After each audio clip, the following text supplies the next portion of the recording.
Hallo und herzlich willkommen am zweiten Advent zu einem Video über Slipjoints. Eine meiner Lieblingsmesserbauarten, ganz sicher, wenn es um Klappmesser geht. Slipjoints, ich würde euch gerne einen anderen Begriff dafür geben, einen schönen alten aus der Solinger Messermacherzunft, aber mir ist eben keiner bekannt, vielleicht weil einfach über 370 Jahre lang dieses Messer einfach die Standardbauart von Taschenmessern war. Und wenn man vom Taschenmesser redete in Deutschland, dann war es eben einfach ein Slipjoint. Was ist ein Slipjoint? Ein Slipjoint hat eine Rückenfeder, die glatt auf einer rechteckigen Aussparung an der Klingenwurzel aufliegt. Um zu verstehen, was das bedeutet und was die Vorteile sind, wenn man etwas verstehen möchte, ist immer gut, wenn man kennt, was war davor.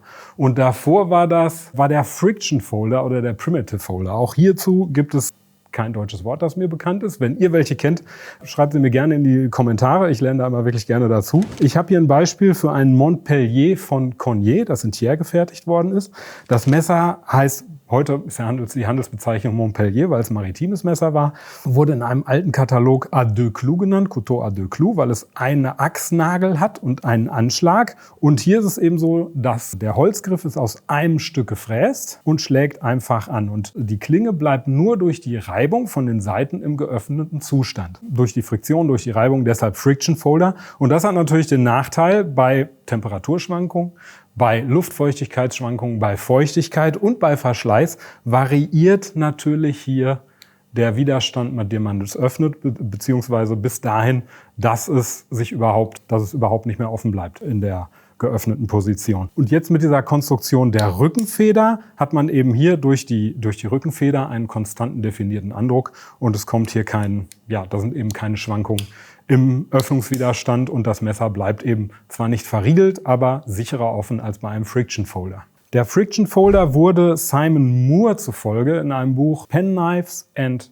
Other Pocket Knives in der Mitte des 17. Jahrhunderts, also ab 1650 in England erfunden. Das klingt zumindest nicht unplausibel, weil die Engländer zu der Zeit halt wirklich sehr geschickt waren in der Metallverarbeitung. Ich will hier nicht zu sehr auf unsere Geschichte wieder eingehen, aber es hat eben angefangen 1869 mit der Produktion von militärischen Säbeln in Solingen für den Cousin Hermann Boker, Henry Boker and Company in New York. Und weil hier in Solingen die Infrastruktur war und das Know-how, um alles möglich zu fertigen, wie Scheren, Rasiermesser und Taschenmesser, fing nach und nach Heinrich Böker an, das alles zu produzieren.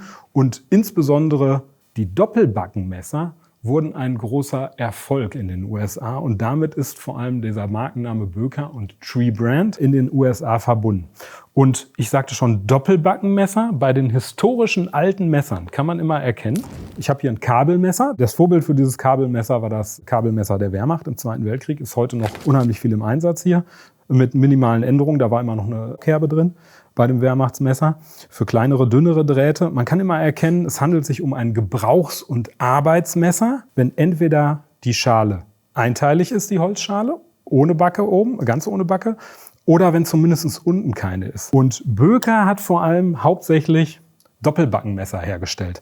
Das war halt so gesehen schon immer ein bisschen die Schippe drauf. Das war ein bisschen eleganter, das war ein bisschen schmucker, hat eben unten den Griff nochmal vor Verschleiß geschützt, da war eben eine entsprechende Stärkung. Die einzige Ausnahme war im Wesentlichen das Barlow, was wir heute als Gentleman Folder wahrnehmen, was ich immer in der Tasche habe. Wunderschönes Ding. Ein kleiner Rückblick, da gibt es also wirklich eine große Auswahl an Formen damals. Die Amerikaner hatten unheimlich gerne Vielklingenmesser. Hier gab es das sogenannte Congressman. Das ist eine Swayback-Form, die man von hinten greift. Congressman deshalb, weil es kurze Klingen hatte, hauptsächlich um Federkiele anzuspitzen, um zu schreiben, als noch in Tinte getaucht wurde. Abraham Lincoln hatte zum Beispiel immer eins in der Tasche, der 60. Präsident der Vereinigten Staaten, weil er ein begeisterter Schnitzer war, auch weil er es wirklich sehr gerne mit Holz geschnitzt hat. Ganz klassisch war das Trapper, das hatte auch zwei Klingen. Das war im 19. Jahrhundert ein ausgewachsenes Jagdmesser, eine spitzere Klinge, für den Aufbruch vielleicht zum Beispiel, und eine Skinner-Klinge.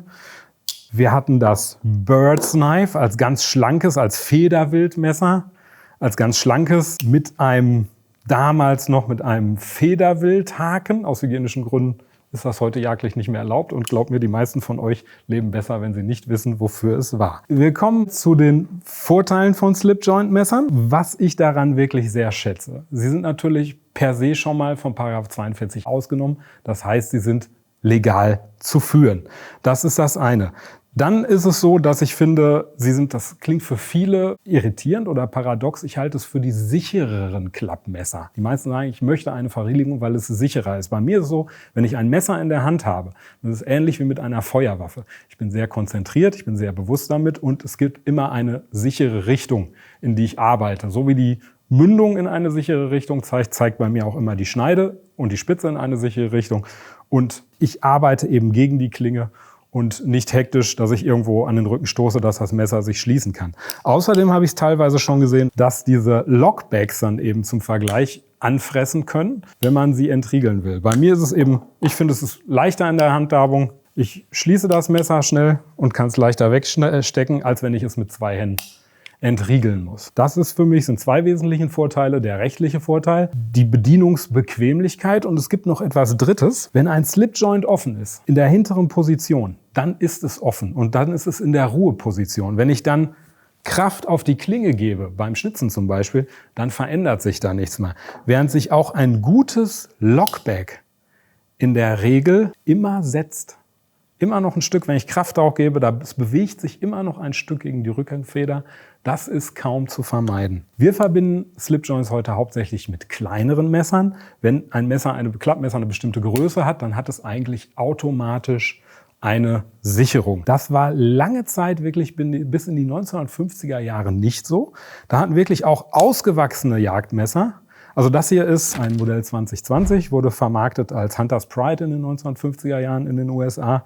Das ist eher noch ein kleines Beispiel. Es gab da von Hubertus wirklich sehr große Messer, teilweise mittelspitz, dolchförmig, die keine Verriegelung hatten. Das war nicht unüblich. Die Verschlüsse waren schon erfunden, schon 100 Jahre. Sowohl der Liner-Lock als auch das Lockback. Komischerweise wird die Erfindung des Lockbacks Buck zugeschrieben in den 1960er Jahren. Was sein kann, ist, dass mit diesem Folding Hunter, also mit dem alten Flaggschiff, was Buck dann in den 1960er Jahren in den Markt gebracht hat, die Lockbacks erst richtig populär wurden. Aber wir haben mehrere Belege, so zum Beispiel 1930 mit unserem Hunter aus einem Katalog, wo schon ein Lockback dran war. Das Messer haben wir heute immer noch am Markt, also ein Böker Plus, in der Variante des Lockback Bubinga. Weiterhin in unserem Katalog, der noch erhalten ist von 1906, haben wir ein Lockback-Messer, das wir heute noch fertigen unter dem Namen 1906, dieses Modell. Das ist hier verbrieft. Also die Verschlüsse gab es schon, aber sie waren noch nicht so etabliert. Wir können uns jetzt einfach mal ein paar Modelle angucken, damit noch mal klar ist, worüber wir reden. Gucken wir uns jetzt die Messer noch mal technisch ganz genau an und schrauben mal 2 Modelle auf. So, wir haben jetzt hier 2 Bauarten, nämlich einmal das Slipjoint und einmal das Lockback zum Vergleich aufgeschraubt, damit man die Mechanik mal sieht. Wir haben als Beispiel für einen Slipjoint eben ganz klassisch das Böker Plus Tech Tool City 1 und man sieht hier eben, wie die einteilige Feder formschlüssig auf die Klingenwurzel drückt und dafür den Widerstand sorgt beim Schließen. Und dagegen haben wir das Böker Plus MEK. Und hier sieht man, da gibt es eine Rückenfeder und eine Gegenfeder. Die Rückenfeder drückt eben gegen die Klingenwurzel und in der Klingenwurzel ist eine Tasche, in die dieser als Haken ausgeformte Kopf greift. Und das muss eben erst entriegelt werden, um geschlossen zu werden. So, nachdem wir jetzt allgemein über Slipjoints gesprochen haben, gucken wir uns mal ein paar Modelle von uns an. Wir haben hier das Coffin von Chuck Gedritis. Das finde ich sensationell. Das sieht aus wie ein feststehendes Messer, dolchförmig, einseitig geschliffen trotzdem, also hat so eine Stiefelmesserausstrahlung, ist aber trotzdem ein ganz schlankes, ganz gerade aufgebautes Alltagsmesser. Keine Stahlliner drunter, dadurch relativ leicht, weil es Mikata-Schalen hat und dadurch eine selbsttragende Konstruktion hat. Natürlich Magna Cut, wie wir den meistens verwenden bei unseren Projekten aus Solingen. Tolles Messer, 2 Varianten auf jeden Fall. Die blaue Mikata-Variante und die Utah Mikata-Variante. Beim Coffin haben wir außerdem seit jüngster Zeit die Ultim-Variante noch, neben den beiden Mikata-Varianten. Das ist mit der Transparenz, wo man die Konstruktion wirklich gut sieht, auch eine wunderschöne Sache. Wir haben im Böker Plus-Bereich wirklich eine bunte Auswahl. Da haben wir zum Beispiel das Zenshin, finde ich ein wunderschönes Ding, mit Messinggriffschalen, ganz klar, ganz gerade aufgebaut. Hat einen 440C-Stahl, ist natürlich eine moderne Interpretation der Higo no Kamis, die den Griff aus einem Stück Blech gebogen haben. Wir haben weiterhin natürlich die große Familie der Atlas-Messer. Inzwischen auch bereichert durch die Atlas Minis. Wir haben das Fragment, was nochmal raussticht, oder Fragment muss man es vielleicht nennen. Ganz simpel aufgebaut. Erinnert mich ein bisschen an das KISS Keep It Super Simple von CRKT, das inzwischen auch schon, glaube ich, über 30 Jahre alt ist, die Konstruktion. Aber eben als Slipjoint, während das KISS ein Liner-Lock ist. Wir haben etwas, das nennen wir Flipjoints, bei den Fire Ants zum Beispiel. Hier ist es aber keine klassische Slipjoint-Bauart, wo die Rückenfeder auf die Klingenwurzel drückt, sondern es kommen 2 Liner mit Detent Balls, also Keramik- oder Metallkugeln, die von 2 Seiten in eine Bohrung in der Klingenwurzel drücken und so das Messer sowohl im geschlossenen Zustand in der Klinge halten, als auch einen Widerstand beim Schließen verursachen. Das haben wir bei verschiedenen Messern, das haben wir auch beim Cutterclust in verschiedenen Varianten. Wir haben es als Wortspiel Flipjoint genannt, weil es flippt und eben eine gleitende Verbindung ist nach Vorbein des Slipjoints. Und wir haben es auch bei einem Kansei-Entwurf. Was mir besonders am Herzen liegt, ist das Seenotretter-Messer.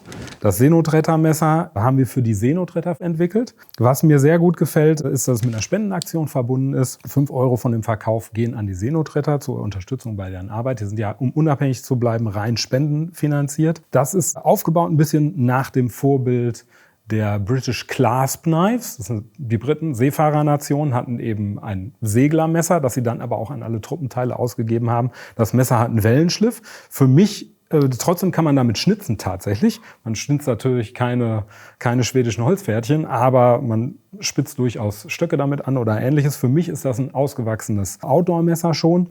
Ich brauche nicht unbedingt ein feststehendes Messer, entweder nur, wenn ich Lust habe draußen oder für die Jagd, aber sonst komme ich mit so einem Messer wirklich gut hin. Außerdem hat das Seenotretter 01 noch einen Mahlspeaker. Das ist einerseits, um verkrustete, natürlich in der Seefahrt beim Segeln verkrustete Taue aufzustechen, um da ein bisschen Spielraum reinzukriegen, und einen Schäkelöffner. Das mag an Land nicht unbedingt oft vorkommen, aber ich schätze immer eine zweite Klinge, eigentlich egal was es ist, ob es eine Schraubendreherklinge ist oder eben ein Mahlspeaker, um meine Messerklinge zu schonen, um zum Beispiel Steine aus dem Schufprofil oder aus dem Winterreifenprofil rauszuporkeln oder verklemmte Sicherungskästen zu öffnen oder ähnliches.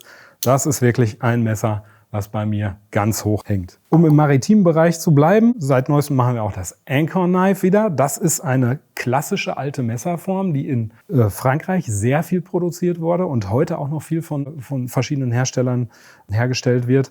In Solingen gab es mehrere, zum Beispiel war es die Firma Lütters und Kie, die Löwenmesser. Klaas hat diese Messer gefertigt, Richards unter anderem und die Firma Otter, die sie auch heute noch fertigt. Und wir wollten eben nochmal zu einem guten Preis eine richtig schöne Qualität und ein richtig schönes Finish am Markt sehen. Und das hier ist in unserer History Knife & Tool Linie eben das Anchor Knife geworden. So, das waren heute wirklich viele Messer, aber eure Klickzahlen haben gezeigt, dass ihr bei uns vor allem Messer sehen wollt. Komisch eigentlich. Ich habe heute viele Wünsche und viele Bitten an euch. Und zwar würde mich mal interessieren, was haltet ihr vom Slipjoint-Verschluss? Zweitens, kennt ihr noch andere Bezeichnungen dafür, weil mir eben ein deutsches Wort dafür fehlt? Drittens, gerne möchtet ihr auch ein ähnliches Video zum Thema Lockback sehen?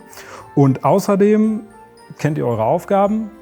Liken, kommentieren, abonnieren. Ich hoffe, es war was für euch dabei. Bleibt neugierig und habt eine gute Zeit.